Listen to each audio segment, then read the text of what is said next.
Assalamu alaikum students, this is your math lecture of grade 6. Today we start chapter number 5 integers and exercise 5a. Question number 1. Arrange the following integers in increasing order. Increasing order और ascending order एक ही हमारे पास चीज़ होती है. आपने numbers को तरतीब देकर लिखना होता है इंटीजर्स के लिए.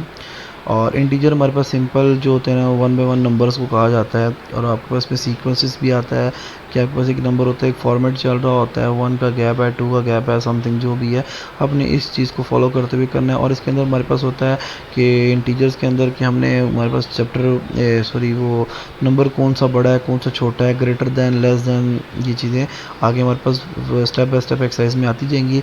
अभी फ़िलहाल हमारे पास जो स्टार्ट है वो है इंक्रीजिंग ऑर्डर, मतलब असेंडिंग ऑर्डर. इसका हमारा फर्स्ट क्वेश्चन है 3 -5 -2 1. अच्छा, अब मैं आपको एक चीज़ और बता दूं कि हमारे पास जो होता है माइनस के साथ नंबर, तो हमने जो पढ़ते हैं ना 1 2 3, 0 से स्टार्ट करते हैं, 0 1 2 3 4. तो मतलब जैसे कि 1 से बड़ा 2, 2 से बड़ा 3 और इस सबसे छोटा 0. इसी तरह हमारे पास बैकवर्ड जो काउंटिंग होती है वो नेगेटिव में चली जाती है. तो जैसे कि -1 -2 -3 -4. अब ये बिल्कुल ऑपोजिट हो जाती है पॉजिटिव काउंटिंग के. जैसे कि हम कह लेते हैं अगर -5 मेरे पास है तो -5 से बड़ा नंबर -6 नहीं होगा, -5 से बड़ा नंबर -4 होगा, फिर -4 से आगे -3 -2 -1 देन 0, फिर 0 के बाद 1 2 3 4. ठीक है, हमने इसी के अकॉर्डिंगली हमने इसको अरेंज करना है. जैसे कि मेरे पास फर्स्ट नंबर है 3 -5 -2 एंड 1.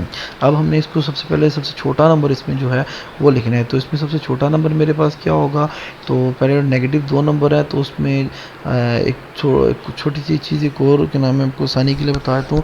नेगेटिव के अंदर जो सबसे बड़ा नंबर होता है वही सबसे छोटा होता है. क्लियर. जैसे कि 5 है हमारा, हम अगर पॉजिटिव में पढ़ते हैं तो 5 बड़ा है, तो जो नेगेटिव के अंदर 5 जो है वो सबसे छोटा है. जैसे कि -5 है तो -5 मेरे पास सबसे छोटा है. ठीक हो गया, तो सबसे पहले आ जाएगा -5, इससे बड़ा आ जाएगा -2. -2 के बाद हमारे पास पॉजिटिव नंबर 2 रह गए, 1 एंड 3. तो अंडरस्टूड है 1 छोटा है और 1 से बड़ा क्या है, 3. देखिए -2 -5 -2 1 एंड 3. इस तरह आपने असेंडिंग ऑर्डर की फॉर्म में छोटे से बड़े की तरफ मूव करना है. सेकंड क्वेश्चन है -1 -8 -7 एंड -2. तो मैंने अभी बताया सारे के सारे नेगेटिव नंबर हैं. अभी मैंने बताया जो नेगेटिव के अंदर जो सबसे बड़ा नंबर है वही सबसे छोटा है. तो सबसे बड़ा मेरे पास क्या है, मेरे पास -8 से बड़ा हो जाएगा -7 से बड़ा हो जाएगा -2 से बड़ा हो जाएगा -1. ये देख लें, जैसे कि बिल्कुल सही है, -8 -7 -2 एंड -1. ठीक है स्टूडेंट्स. इसके बाद क्वेश्चन नंबर 2 है मेरे पास. क्वेश्चन नंबर 2 कहता है right the next 3 integers in each of the following sequence. अब सीक्वेंस क्या होता है, सीक्वेंस तरतीब को कहते हैं. अगर कोई भी चीज़ चल रही है तो उसके अंदर क्या सीक्वेंस होता है, तो हमने उसी के अकॉर्डिंगली इसको सीक्वेंस के अंदर कन्वर्ट करना है. तो जितना का भी गैप होता है नंबर के अंदर, तो अगर जैसे अगर 3 का टेबल चल रहा है तो उसके मुताबिक अगर 1 का बीच में गैप है तो हमने 1 डिजिट बीच में स्किप करके आगे लिखना है. तो जैसे कि क्वेश्चन देख लेते हैं, हमारा फर्स्ट क्या है, लिखा हुआ है -9 -6 -3. अब ये तो सबसे पहले तो ये नेगेटिव नंबर है और ये जो है ना, ये हमारे पास 3 का टेबल चल रहा है. तो और ये बिल्कुल हम ये कह सकते हैं कि उल्टा टेबल चल रहा है. 9 के बाद 6 आ गया, 6 के बाद 3 आ गया. तो अब इसके आगे वाले 3 डिजिट हमने लिखने हैं कि इससे आगे क्या हो सकता है. तो अगर ये 3 का टेबल अगर चल रहा है तो -3 के बाद हमारा 3 के टेबल मतलब पहला नंबर 0 बनेगा, 0 के बाद हमारे पास +3 आ जाएगा, +3 के बाद हमारे +6 आ जाएगा. जैसे कि देख लें, नेक्स्ट 3 इंटीजर इज़ 0 3 एंड 6. ठीक हो गया, वही 3 का टेबल है, हमने उसी को 3 अगर नेक्स्ट 3 डिजिट लिखनी है तो हमने ये देख लें. जैसे कि मैं दोबारा एक्सप्लेन करता हूँ, -9 -6 और -3. तो हमने उल्टा नंबर चल रहा है तो उल्टे नंबर के अकॉर्डिंगली हमारे पास, तो हमने नेक्स्ट 3 नंबर जो आते हैं हमारे वो लिख देने हैं. -3 के बाद 3 का अगर टेबल देखें तो 0. या आप यूँ सिंपल एक और बात कह सकते हैं, आपने 3 पे डिवाइड करते जाना है. अगर 3 का टेबल है, जो टेबल होगा, जैसे कि मैंने इसको 3 पे डिवाइड किया, ये आ गया, और इसके बाद 3 को 3 पे डिवाइड किया, 0 हो गया, फिर 3 आ गया एंड 6 आ गया। डिवाइड से ज़्यादा बेहतर है कि आप थोड़ा सा अपने माइंड को यूज़ करें और ना सिंपल आप इसको अरेंज कर सकते हैं, ईजी हो जाएगा।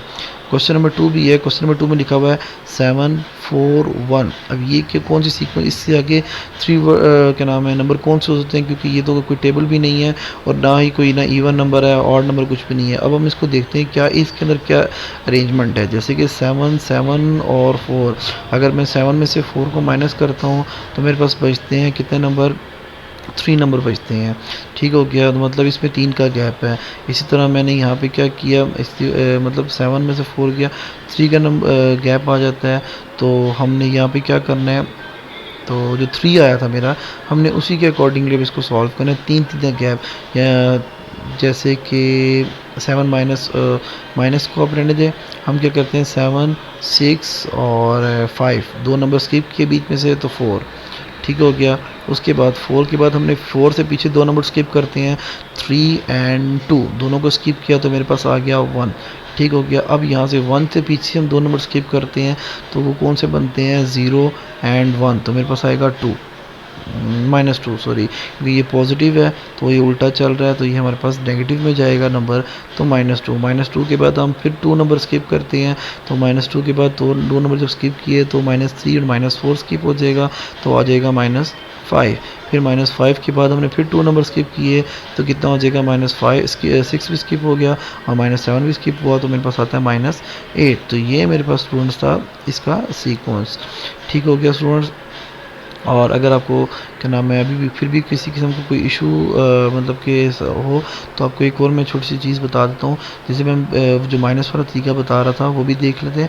जैसे कि मैंने पहला वाला नंबर माइनस किया 7 -4 3, तो आपने हर नंबर में से 3 को माइनस करी जाना है। जैसे कि मैंने 7 में से 3 किया तो 4, 4 में से 3 माइनस किया 1, 1 में से 3 माइनस किया -2, -2 में से 3 माइनस किया -5, -5 में से -3 माइनस किया तो -8। ठीक है, ये भी सिंपल है और आपको जो दोनों में से इजी लगे आपने इसी को मेथड के मुताबिक क्वेश्चंस को सॉल्व कर लेना। ये तो पूरी एक्सरसाइज के अंदर सिंपल यही चीज़ें हैं।